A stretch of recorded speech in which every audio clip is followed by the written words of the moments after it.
বাংলাদেশের এক নিরাপদ ও কড়া নিরাপত্তায় ঘেরা জায়গা কুমিল্লা ক্যান্টনমেন্ট। ঠিক এখানেই ঘটে যায় এমন এক ভয়ঙ্কর ঘটনা যা পুরো জাতিকে কাঁপিয়ে দিয়েছে। 20 মার্চ 2016 সন্ধ্যাবেলায় ক্যান্টনমেন্ট এলাকায় এক ঝোপের মধ্যে পাওয়া যায় 19 বছর বয়সী সোহাগী জাহান তনুর নিথর দেহ। সেই মুহূর্ত থেকে শুরু হয় এক অদেখা অসমাপ্ত ন্যায় বিচারের লড়াই। তনু ছিলেন কুমিল্লার ভিক্টোরিয়া সরকারি কলেজের একজন ইতিহাস বিভাগের ছাত্রী।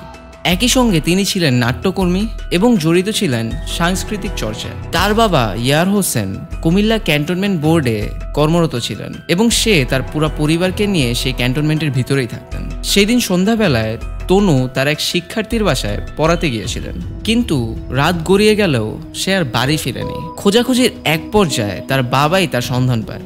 সে খুঁজে পান তনুর নিথর দেহ ক্যান্টনমেন্টের একটি ড্রেনের পাশে। তাকে দ্রুত নিয়ে যাওয়া হয় মিলিটারি হাসপাতালে। সেখানে তাকে মৃত ঘোষণা করা হয়। প্রথম পোস্টমর্টেম রিপোর্ট ছিল বিভ্রান্তিকর। সেখানে বলা হয় তার দেহে কোনো আঘাতের চিহ্ন পাওয়া যায়নি। তখন জনগণের মধ্যে তৈরি হয় ক্ষোভ। দ্বিতীয় পোস্টমর্টেম রিপোর্টে উঠে আসে ভয়ঙ্কর সব চিত্র। তনুকে মৃত্যুর আগে করা হয়েছিল। এমনকি ডিএনএ টেস্ট করার পরে পাওয়া যায় 3 জন ব্যক্তির বীর্য। 200 জনেরও বেশি লোককে জিজ্ঞাসাবাদ করা হয়। তাদের মধ্যে সেনা সদস্যরাও ছিল।